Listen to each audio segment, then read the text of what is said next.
Evening.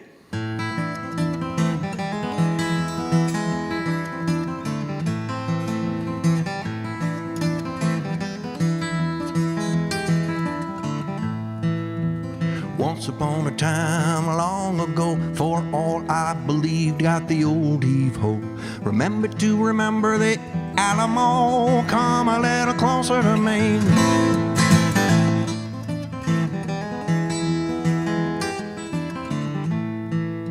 The apocalypse is coming, sorry, gotta run.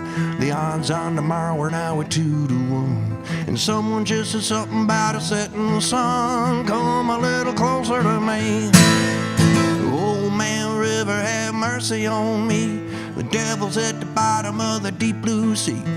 As Clark Gable said to Vivian Lee, come a little closer to me.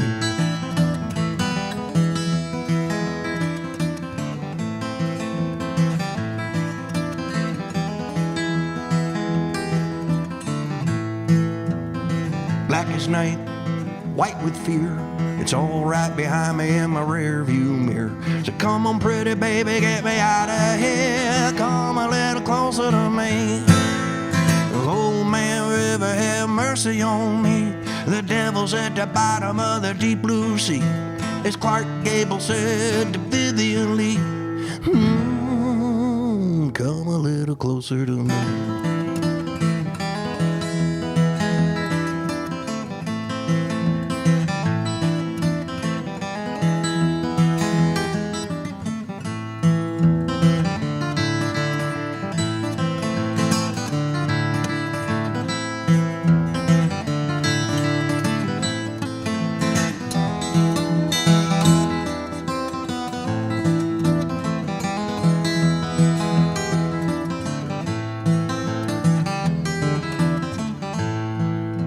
Standing underneath a native sky where the sun tells the truth and the moon don't lie.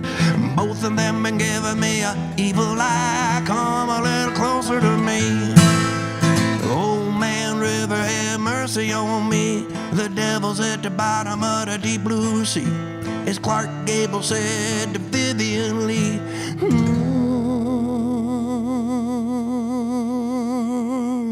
come a little closer to me.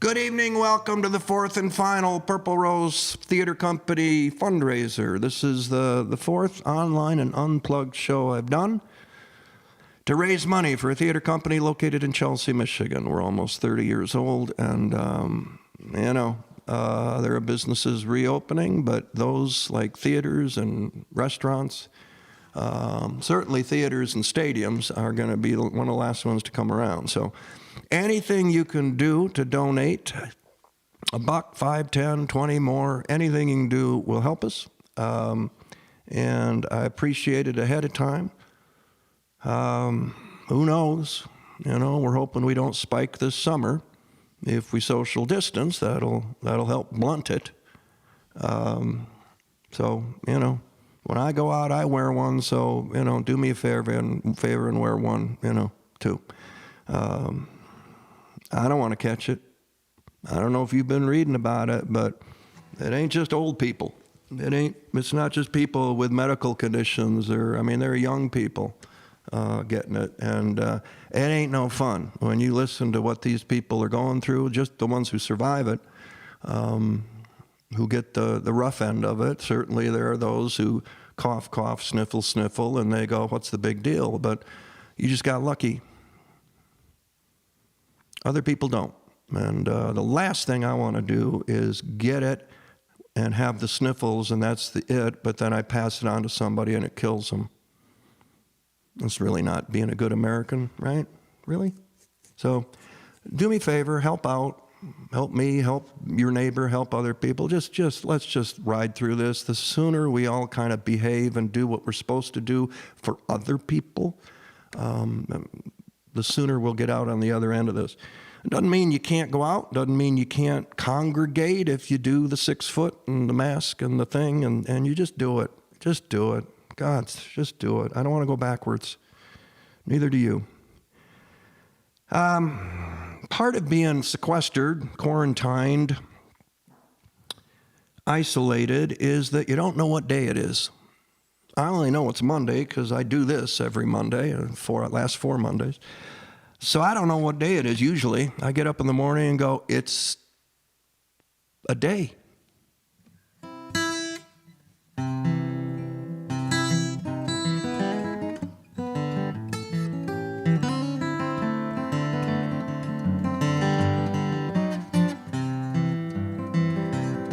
Well, I'm up, I'm down. You wanna find me, check the lost and found. I'm everywhere and nowhere, oh, got to neither here nor there blue. Well, I'm left, I'm right, playing the day in the bright moonlight. Everywhere and nowhere, oh, got to neither here nor there blue. Win or lose, rain or shine, well, I'm absolutely sure until I change my mind. I can't remember and I'll never forget. I'm alive and well and I ain't dead yet. Well, I'm good, I'm bad. My face is happy but my heart's so sad. Everywhere and nowhere, got neither here nor there blue. Well, I stop, I go, I'm saying yes but I'm thinking no. Everywhere and nowhere, got neither here nor there blue. Well, I push, I pull, my glass is half empty and my glass is half full. I'm everywhere and nowhere, got neither here nor there blue. Win or lose, rain or shine, well, I'm absolutely sure until I change my mind. I can't remember and I'll never forget. I'm alive and well and I ain't dead, yeah, well, I'm good, I'm bad. My face is happy but my heart's so sad. I'm everywhere and nowhere, got neither here nor there blues.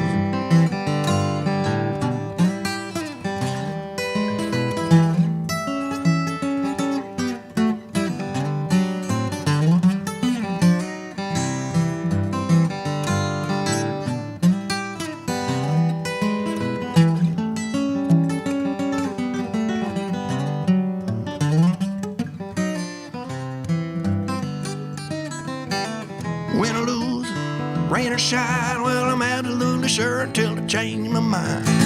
I can't remember, I'll never forget.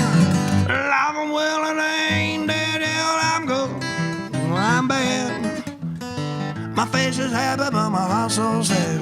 Everywhere and nowhere, got neither here nor there blue. Well, I walk, I run.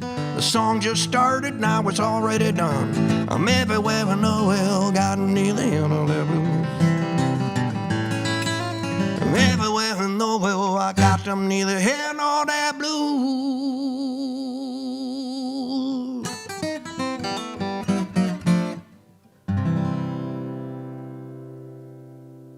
I've had that one for a long time. I think I was trying to learn something like the St. Louis Rag or something, and I stole half of it. That's what happens when you start doing the guitar stuff. You know, the videos, like Stefan Grossman is a great player, and he's got guitarvideos.com. Happy Tram has one called homespunvideos.com. They're just great places. So if you're playing guitar and you're trying to learn, you know, and get better, which is kind of what, when you're self-isolated, it helps pass the time. If you can just get better at something you enjoy, you know, versus sitting there staring, watching the news all day. It helps. It's helped me. I know that.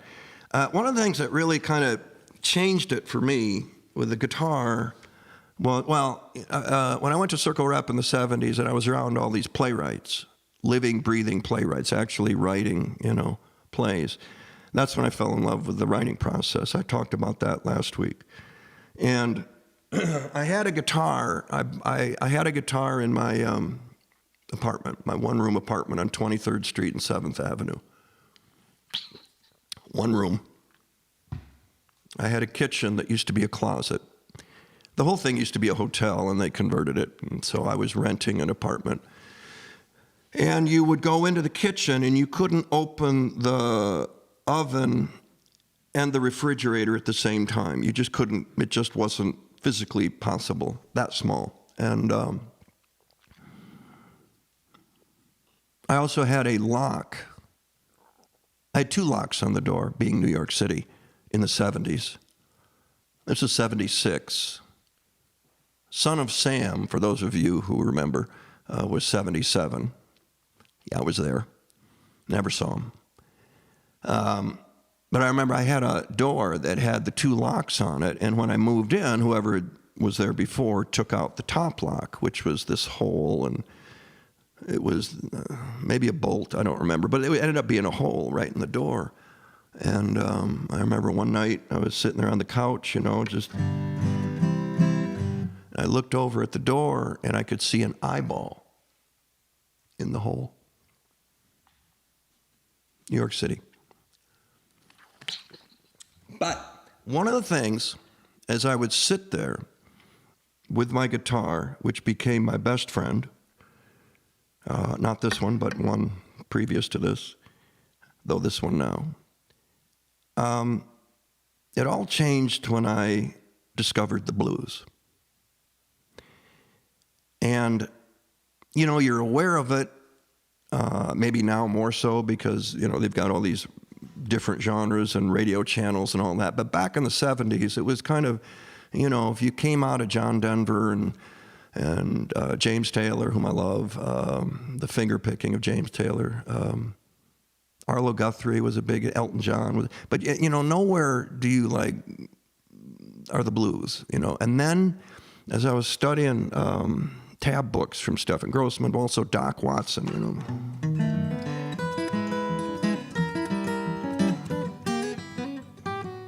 Doc Watson. You gotta learn Deep River Blues. And then once you learn Deep River Blues by Doc Watson, whom I saw at the Bottom Line in New York City, and that was a life changer. See Doc and Merle, and T. Michael Coleman was playing bass. Ended up working with his daughter on Newsroom. That kind of changed things, because even though Doc was kind of doing that finger flat picking, whatever Doc was, it led me towards, it might have been Keb Mo, the first guy that I saw or heard. I remember buying an album just because of the album cover, and I go, what is this? And that led me to really taking a look at the origins of a lot of what rock and roll is, certainly. And that is in the 20s, in the Delta, in the fields, the cotton fields, and a guy named Charlie Patton and the Sun House, and Robert Johnson. Robert's the famous one. You know, he's the guy who went to the crossroads, Highway 61 and Highway 49. And it's these crossroads, and the story goes that Robert was just kind of a regular player in juke joints, and then one night he went out there in the middle of the night, and at the crossroads of these 2 highways, 2 roads, he made a deal with the devil. It's a great story, great marketing. If you're playing a juke joint down the road, you know, oh, it's the guy who made a deal with the devil. But he came back playing in a way that nobody had ever seen. And so when you start studying him, you're going, oh, wow. And then you hear Eric Clapton go, Robert Johnson. You hear the Rolling Stones, Keith Richards, Robert Johnson. And you start to go, good enough for them. Clapton even made an album, tried to replicate every single note of Robert Johnson's recordings, of which there were 2. Anyway, it became this kind of passion. And once you learn the blues scales, you know, and then, ooh, ooh, it gets cool, it gets fun. That happened. And once that happened, then I was hooked. Then I was hooked. And once you're hooked, you have to make the pilgrimage. I'm a baseball fan, so I went to Cooperstown, New York. Why? Because that's where the Hall of Fame is. And if you're a baseball fan, you have to go to Cooperstown and you have to go to the Hall of Fame. Otherwise, you're less of a baseball fan. Same thing with the blues. If you really want to go all in, you got to go down there. And so I did. Got in the car, drove down, went through Memphis, got on Highway 61, and just went down all the way to Clarksdale, Mississippi. And I got to the crossroads. And I stood there. There's a little bit of a monument for Robert Johnson there. Taco Bell. I didn't feel anything. I said, And then I went and discovered, I looked up where Robert Johnson's grave was. And apparently there are 3 of them. And I picked the one that the scholars seem to think was the one that he was most likely buried under. And I drove up there. I think it's near Greenville, Mississippi. Little back road. There's a church. There's a tree. And there's a headstone. And it says Robert Johnson. So I stood over his grave. And I played him this.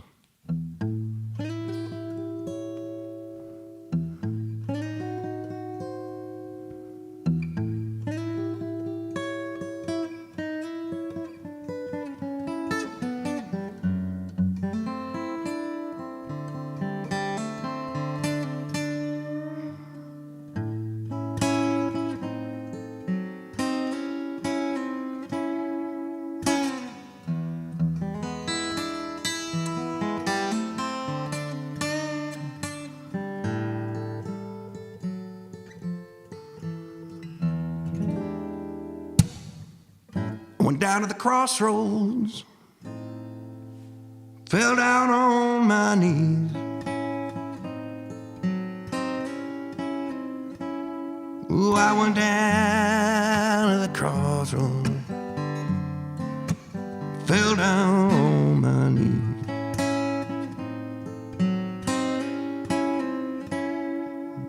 Forgive me, Robert Johnson. What am I to do? I'm just another white boy with the blues. I get up every morning just so I can dust my broom. I don't even know what that means, but I do it anyway. I get up every morning just so I can dust my broom.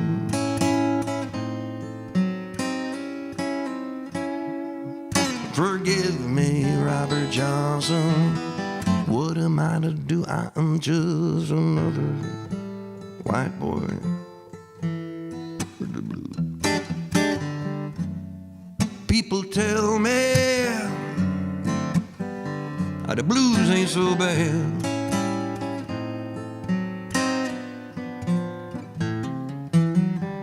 It's the worst ever feeling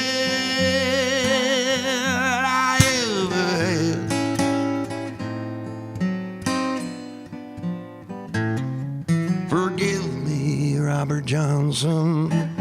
What am I to do? I'm just another white boy with the blues.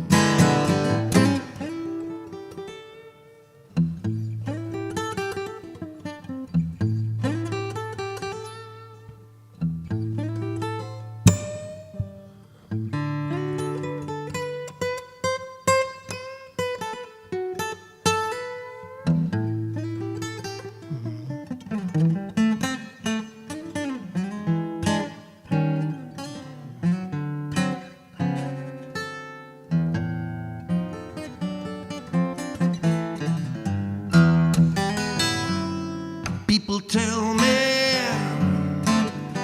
that the blues ain't so bad.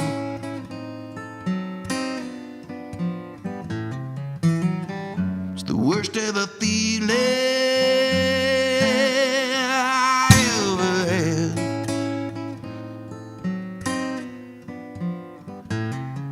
Forgive me, Robert Johnson.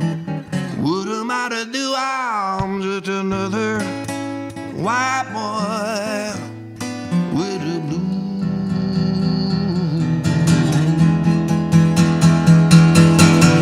Woman gonna let me, money it's all gone. Well, I feel like blowing my wool lonesome home. Well, I got stars in my past where I got evil on my mind. I got me a 3220 devil by my side. Lonesome, I'm so lonesome. I'm so lonesome I could die. Forgive me, Robert Johnson. What am I to do? I'm just another white boy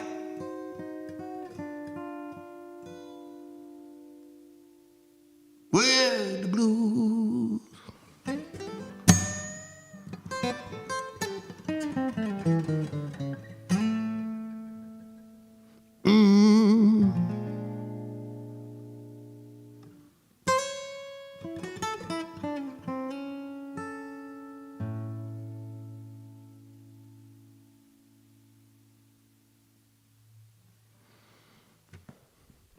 I think he heard it. Anyway, it was a great thing to do. Meant a lot. It was terrific. Ugh. I actually went back twice. I went first with Kathleen, my wife. And then I went with Ben, my son, who's in there handling the control room, as is Lucas, my other son. We're quarantining together. But anyway, it was a great thing. And that opened up the guitar. That made the guitar fun. So I highly recommend those of you who are playing a little bit and just feel like you're stuck, go to the blues. Just go to the blues. Go to the blues. I know Elvis did. I was shooting a movie in Toronto recently, and film sets are strange entities. You don't know anyone, usually. The longer in the business, though, you do start. Remember, we worked together on Fly Away Home. Oh, my God, yeah, Fly Away Home, right, yeah. And that's starting to happen, which is what happens when you're in this business for decades. But usually you don't know anybody, and you're meeting people the first time, and you're thrown together on a Friday, and on Monday you start a 3-month shoot of something that we don't know if it's going to work. And everybody is thrilled with the adventure of creating something. And especially on a movie set, which is, a big deal.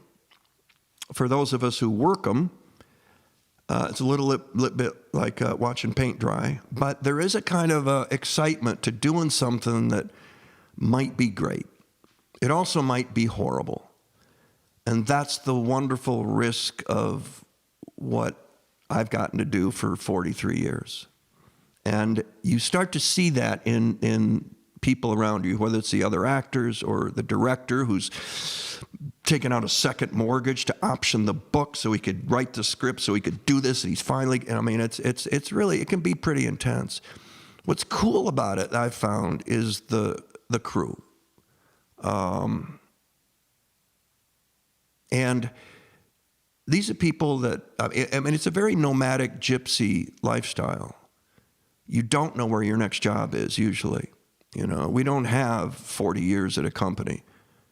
We have 40 years of have a job, not have a job, have a job, not have a job. Independent contractors, freelancers. And that's what all these people are. But they stay in the business. And they stay in it because they love the idea of being associated with something that might be great. And it's what, on the good film sets, that's what you're all shooting for. I would think in any business. Everybody's on the same page, same playbook. and heading in the same direction. Doesn't happen very often. It's happened a few times. And on this last one, we were in Toronto, and the makeup trailer is a special place because you got to go in there. And in this particular movie, I had all kinds of stuff they had to do to me. There was a hair piece. There was so it was like an hour and a half, 2 hours every morning.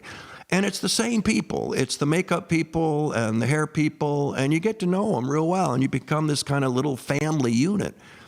And I went in one day, and one of the makeup people, a girl named Jane, I kind of came into the middle of the conversation, and they were talking about how she was born on a film set or had never left the film set, or we were working 16-hour days. I never leave here. I live here. That's what I do. I live under one of the... That, it became this running thing. And I said, you know, that's a song. And they looked at me like, oh, yes, we can help you write it. And she's this, and she... And so I spent the better part of the last month of that shoot, January and February, kind of trying to find out what it was. And initially it was some funny little ditty about some girl that, you know, was whatever. But then it became about their dedication, their kind of commitment, their kind of, no matter what, this is what they're doing. I don't know. It became that spirit, maybe, of why we do what we do and why we put up with the hours and the 4 a.m. location shoots at night, and it's 2 degrees and all that stuff that we all put up with, and we come back again and again and again. On the last day of the shoot in February, I recorded this into my computer and kind of sent it to everybody. It's kind of what I do.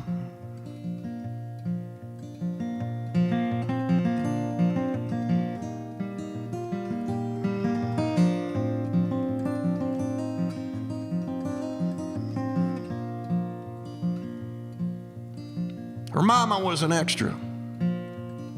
Her daddy was a grip. The end of an endless night shoot, she docked his mighty ship in an ice-cold honey wagon. 9 months to the day, baby Jesus was taken, so they named her Trailer Jane. Trailer Jane, Trailer Jane, Trailer Jane.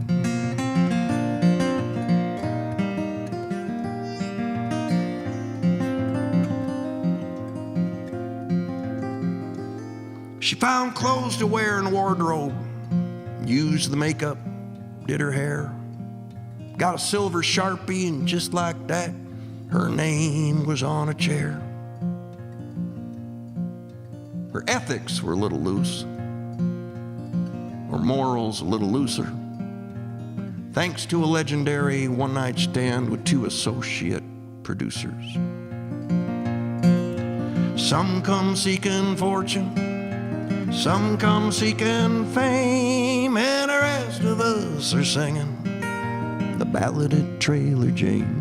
Trailer Jane, Trailer Jane, Trailer Jane.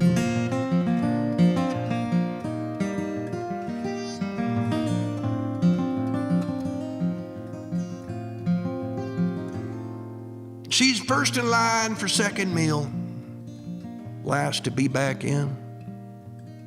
Before the director can utter cut, she'd yell out, "Perfect, let's go again." She screamed, "This is the martini." She's already drunk as drunk could be. And I don't know who Abby Singer is, but I'll bet that he knows me. Some come seeking fortune, some come seeking fame, and the rest of us are singing the ballad of Trailer Jane. Trailer Jane, Trailer Jane, Trailer Jane.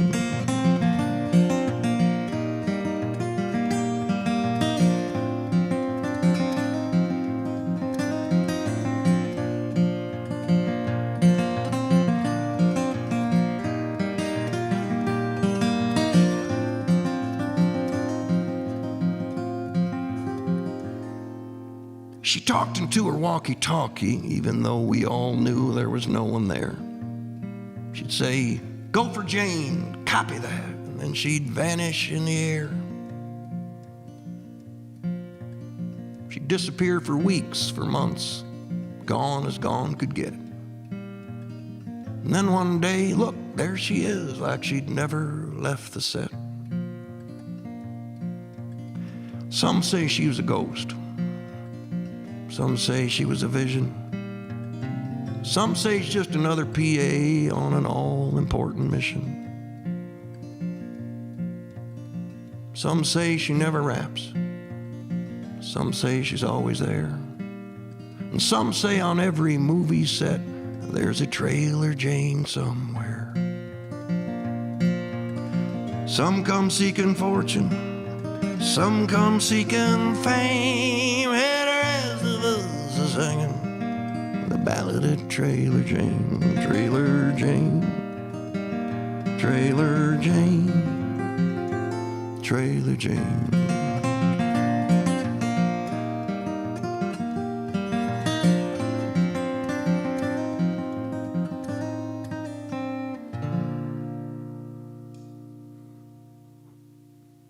That's the fun of songwriting, is that you can, anything can be a song, anything at all. Which leads me to this. I did a play recently on Broadway, and it was the role of a lifetime. I got to play Atticus Finch in To Kill a Mockingbird on Broadway, back when there was a Broadway. And it's hard to describe. I probably have to sit down and write it down, and because I was in it for a year. That's a whole different thing for an actor or a stage actor. There are a lot of, and I've done it, where you come in for 20 weeks, 3-4 months, and you go to the Tonys, and then once the Tonys happen, you're out. We close, you're done. Good or bad, great or not, win or not win, you close the show because you're only contracted to go through the Tonys. And this was not going to be that. And we had 2 years, was it 2 years? 2 years before we opened. Aaron Sorkin and I were sitting outside a screening room. We were about to do a Q&A for the Steve Jobs movie that Aaron wrote and that I was in. And Aaron turned to me, and this is after 3 years of newsroom, so we've got a great working relationship. I love the guy. And he turns to me and he goes, Scott Rudin, the producer, Broadway producer, just got the rights to Kill a Mockingbird, Harper Lee's To Kill a Mockingbird, and we want to know if you want to play Atticus. I think I said something stupid like, so I should read the book, which of course I hadn't. I read Lord of the Flies in high school. I read Romeo and Juliet. It just wasn't on our curriculum. It just wasn't, so I hadn't. That's the one thing I would tell my 21-year-old self. If you had one thing to tell yours, I would say, get a copy of To Kill a Mockingbird and throw it in the back of the car on your way to New York. Don't have to read it right away. But, 40 years later, might want to pick it up. So Aaron said, do you want to play Atticus? Of course. And that was December. The following August, we get the first draft. And you can tell. And then we did the first reading, and you could tell. And then we did another, that was October, and then we did another reading in November, and you could really tell. What I call producer's row. You're in a rehearsal room with tables and scripts and pencils and reading glasses, and people are going, I got to make a choice. I got to do this somehow. Actors are just like, some have the jobs, some have deals, some don't. So there's that. But we got done with that reading in the November. 1 year before we previewed. And you look over at Producer's Row at the end of it, and they're all bawling. That's just a reading. So we knew we had something. We did a couple of workshops. January, the following May, we got sued by the Harper Lee estate.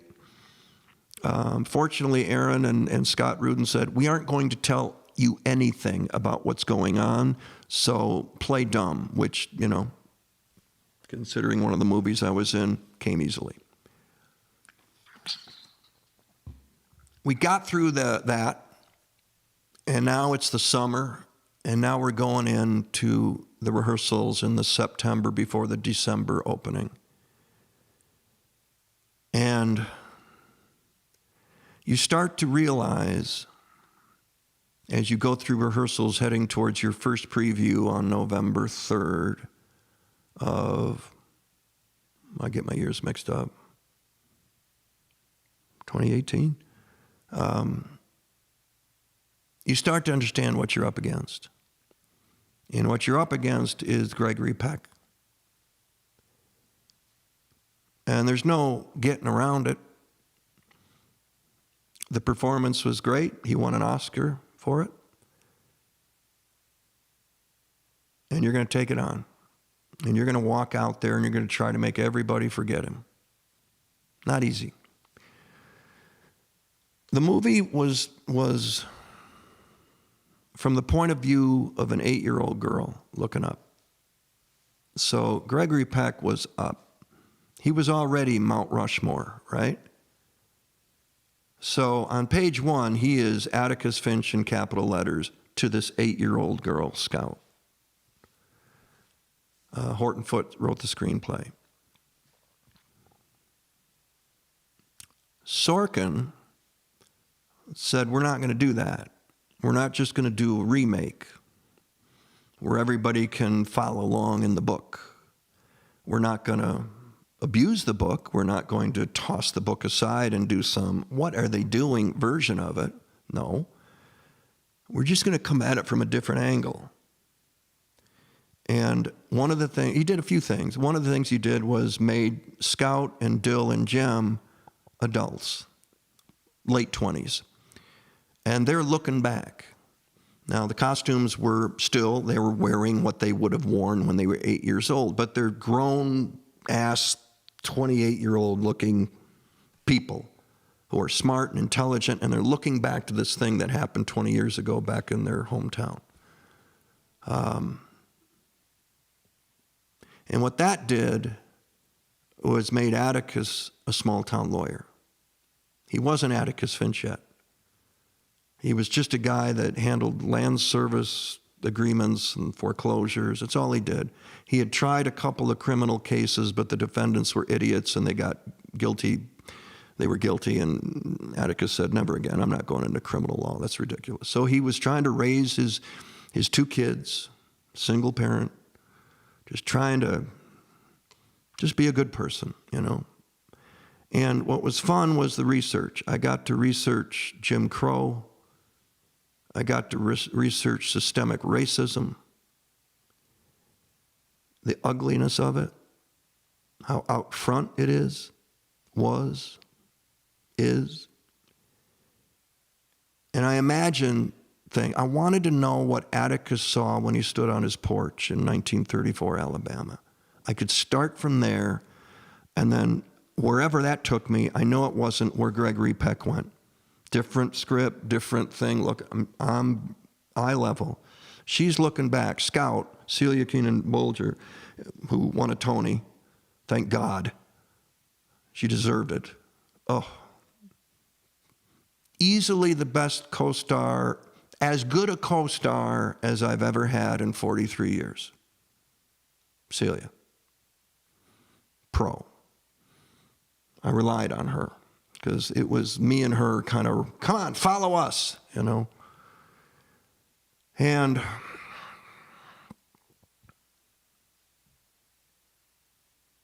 Atticus became just this small-town lawyer that Bob Ewell, the villain, would walk by and he'd go, in my imagination, Atticus, Bob, how are you? You going to the lynching Thursday? No, I don't think I'm going to do that, Bob. You missed a good one last week. We strung 2 of them up. You be careful. You stay on that porch, Atticus. And he'd walk away. You create little scenes in your head that help you place yourself on page 1. And off you go. And it doesn't take much. It just takes the right ones. And so what happened in the play is that Atticus is sitting on his porch, and one day Judge Taylor comes over, and he changes his life. That's the kind of writing Sorkin does. He finds that thing which then you launch from. And now Atticus is the one who's on the journey. Atticus is the one who has to become Atticus when he defends Tom Robinson. And I remember in the first preview weekend, we went out there and sold out. People had bought tickets months before. And you could almost feel them clutching the book. Don't ruin this. Please don't ruin this. I'm for you. And then I walk out and I go, okay, it's not Gregory Peck. I knew it wasn't going to be. I was prepared for that. Still, it's very jarring. You could feel it. You could feel it.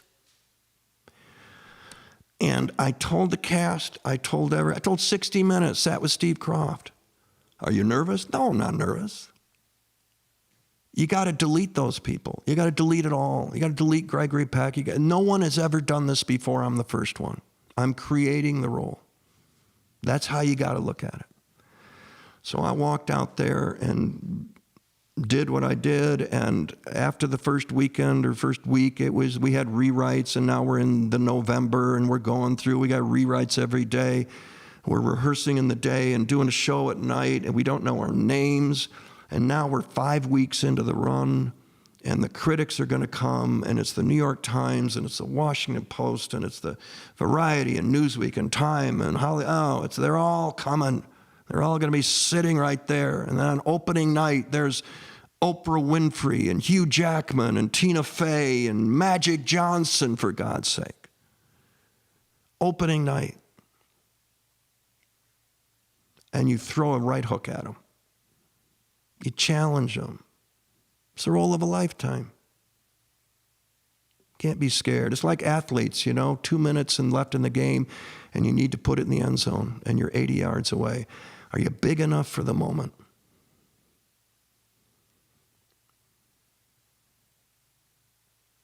We got 5-star reviews, which made the run far easier had we not gotten those.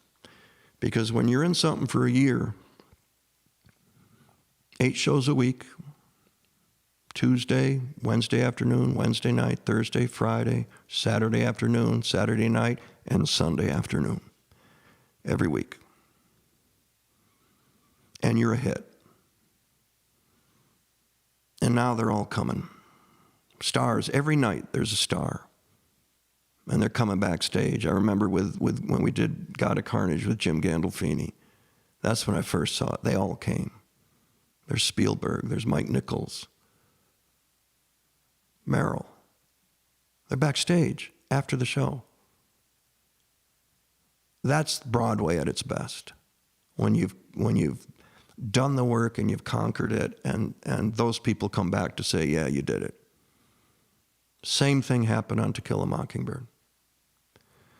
And then you get into the Tonys and the run-up to the Tonys. Now you're about 4 months in, still haven't missed a show. And the show's starting to really get better. I've always said to actors, and you can check it when you're in a play. When you're in the 100, when you've hit your 100th performance of a play, that's when you have some idea of what it is you're doing. Hunt takes 100. That's if you've done the work leading up to number 1. But there's just this second nature that happens. And now you're riding it. And when you got Sorkin doing the writing off of Harper Lee, it's like riding Secretariat. And now you're playing with the audience, pulling them in, It was such a joy. especially at the top Broadway, the top, the best of the best on Broadway. And you're standing on the front of that stage doing the closing argument, and you turn to them, and Atticus has been here and here, and all of a sudden I turn to them, and I'm talking to 1,400 people in the Schubert Theater as if they're the white jury. And I lay into them. And it's a right hook. Boom. Every night. We got up to the Tonys, and it was Bryan Cranston, Adam Driver, Jeremy Pope, Patty Considine. Who am I forgetting? Just 5 great actors doing 5 great performances, you know. And you're going to all these parties and kissing the ass of Tony voters, and that got tiring. So you go to the Tonys, and you think, you know, Atticus Finch, that ought to do it. I'd been nominated twice before. Twice before. 3rd time's a charm, right? No. Gave it to Bryan Cranston, who gave a great performance. Could have been Adam, could have been Jeremy, could have been Patty, could have been any of us. Really, could have been any of us. So you leave, and you're done, and it didn't happen. And but you still, as a friend of mine said in Arizona, dear friend, he said, you know, if someone had told you that you could win the Tony Award but not reinvent Atticus Finch for today's audience, you don't get to do that, but you can win a Tony. Or you can reinvent Atticus Finch and not win the Tony. Would you still do Atticus? And the answer is yes. Would have been nice to have, but the answer is yes. And so you get past the Tonys, and now you're into the summer, which is tough because the understudies go on. And we had great understudies. We had a great stage management that really got them ready. And I cannot think of a night when an understudy went out there and dropped the ball.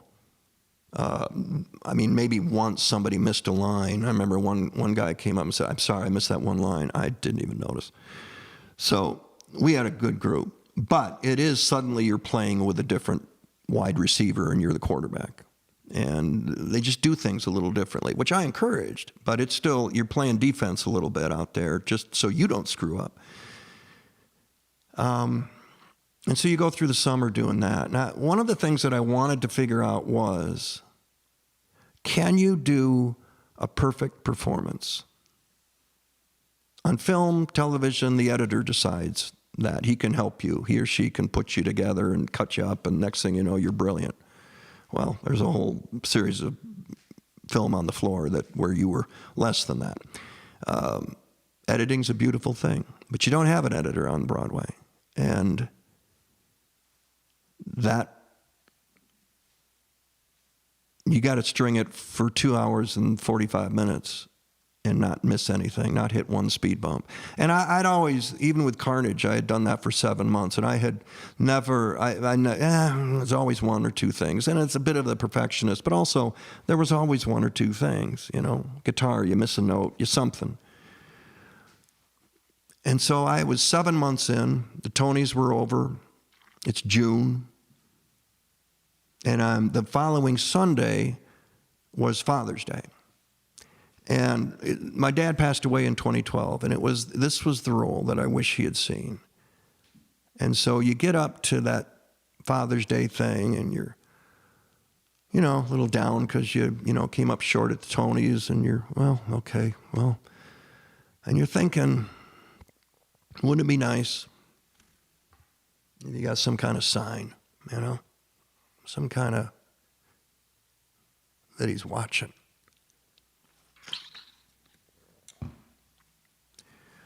I'm not overly religious. Not religious. Went out, did the Sunday matinee on Father's Day, and the crowd was great. They hit the first joke, big laugh. Second joke, big laugh. Celia was on fire. She couldn't miss. Gem and Dill. Everything was working. I come out. First scene, second scene, third scene. Everything's working. Man, it's like they're pulling for me. And then I got into the closing argument. And turned to the audience and lay into them. I looked at the back of the orchestra section, back where the bar is, back where the doors are, back where the ushers are. Maybe I'll see a light. Maybe I'll see him. But I didn't. But it was a great speech. And finished the show, and dressing room.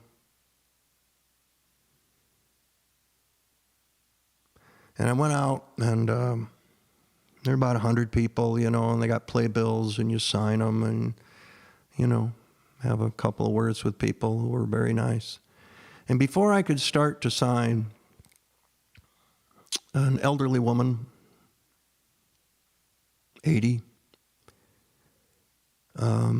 slipped past the security guard and stuck an envelope at me. I looked at her, and she was, harmless.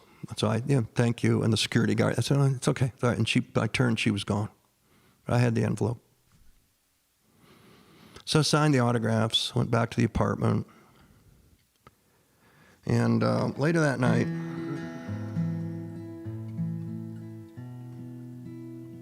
opened it.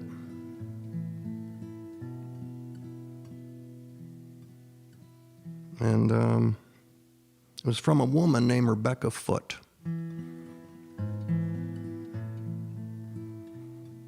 And she was the associate pastor of the Methodist Church in my hometown.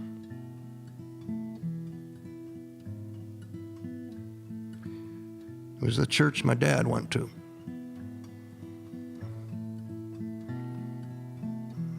She had seen the show, been planning on seeing it for a long time, and there she was on June 15th, whatever Father's Day was. And in the letter, she said, I asked your dad once. He never talked about you. He never talked about movies and what you were doing. And I said, Bob, she said, aren't you proud of him?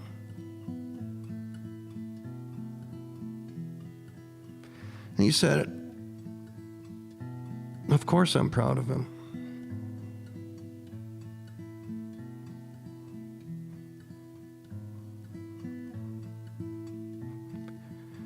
But I'm more proud of him as a person.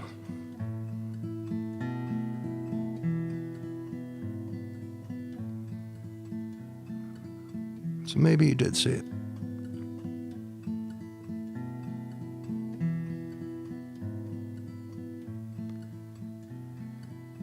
Kept going through the summer. Bob Ewell went on stage one night. He had a bad back. He took some muscle relaxers about 20 minutes before the curtain. My favorite part of Bob's performance that night was when he reached for the hat on his head that wasn't there. He didn't know where he was. I remember the night the air compressor went off in the back over there. I was on stage with Calpurnia. And it was scary. It was, really loud. And it lasted about 30 seconds, and stage management got on the God mic and said, get off the stage. Actors off the stage, please. I didn't move. After about 30 seconds, the air compressor just petered out. So I walked to the front of the stage and said, "Ladies and gentlemen, congratulations. You were here on the night that the Schubert Theater farted. You can take the actor out of Dumb and Dumber, but you can't take the Dumb and Dumber out of the actor." Something like that. And they all came. Clintons came, Michelle Obama came, Justice Sotomayor came, Joe and Jill Biden came. See a pattern?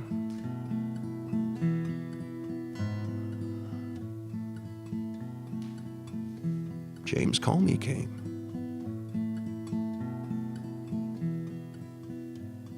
Robert De Niro came backstage, sat in my dressing room.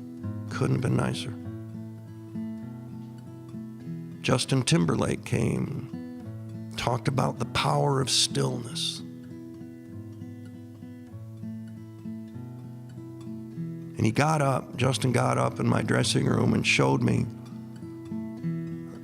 that when he was, I'm going to guess 16, 17, he saw Michael Jackson in concert, and how Michael Jackson came out with a backlight, just stood there and didn't move for like a minute as the orchestra started up. And finally he raised one hand. I watched Justin become Michael Jackson in my dressing room. And I had used stillness a lot. You can't play Atticus Finch to the balcony. You got to get the balcony to come to Atticus. Stillness does that.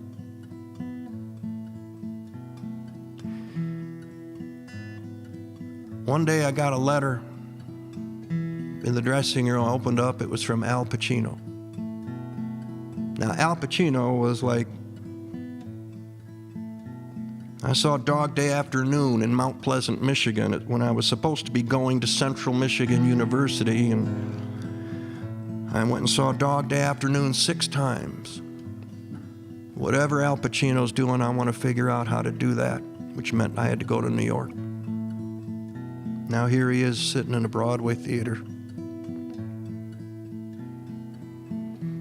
Sent me the nicest letter. Too embarrassed to come back, which I would have paid him to come back. And one of the things I also wanted to know was, after you've done a play, 8 shows a week for 10, 11 months, without missing a performance. That's right. Didn't miss one. Could have. Could have taken my 2-week vacation, in the summer. I just, 1, it was the role of a lifetime, and 2, they paid a lot of money to see this. Some had bought their tickets months before, paid for planes, paid for hotels, paid way too much money for a Broadway show, but the last thing those people need is some actor going, I just don't feel like it today. Or we were so sold out so far in advance that had I decided to take 2 weeks, 3 months from now, it would have been not right. And plus, I wanted to see if I could do it. Bucket list. Henry Fonda had gone at least a year with Mr. Roberts, never having missed. The old guard, Lee J. Cobb, Jason Robards.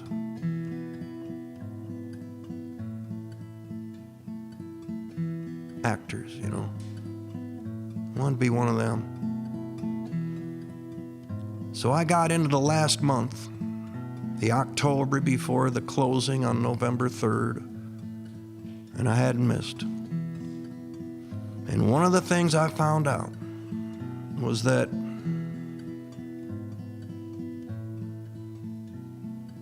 it's either going to get worse because you've done it too much and it just ain't there anymore, or the time to see it is in the last week. which is what it was. This cast and myself, we threw everything we had at it. I've never been in something where it was so surgical, so precise, so exact. We knew exactly how to do this play.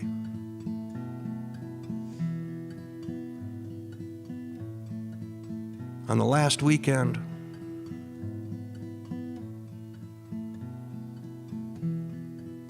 I sat down and I had to get a closing night gift for the cast. And I mean, what do you get them, you know?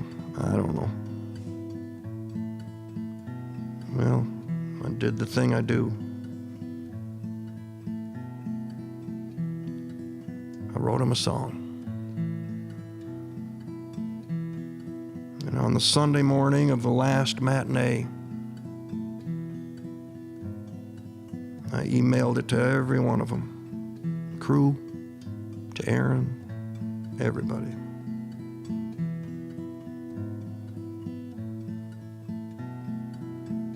Forever ain't forever. That horizon is here. Seemed to last a lifetime. It's in my rear view mirror. It's hard to imagine, not easy to see. It's come time to cash in. One last bill to pay.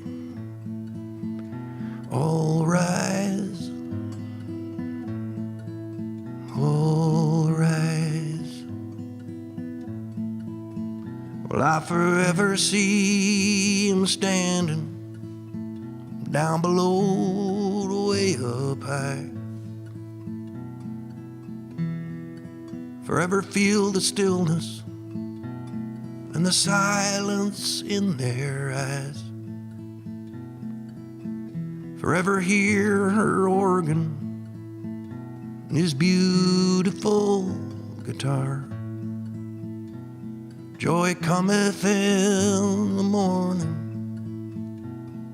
forever in my heart. All rise. All rise. It was a long time coming, still it came as a surprise. All right, all right.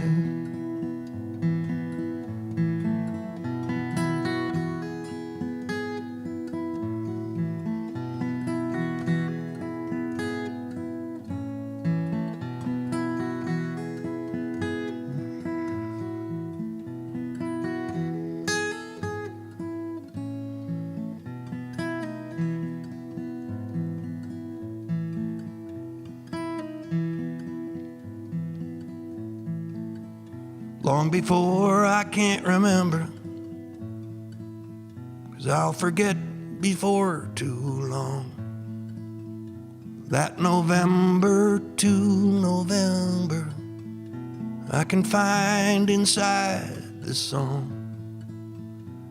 I'll forever hear her organ, his beautiful guitar. Joy cometh in the morning, forever in my heart. All rise, all rise, all rise, all rise.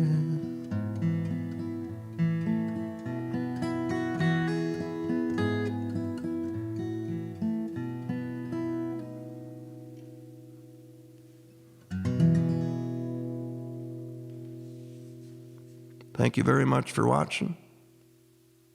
See you again.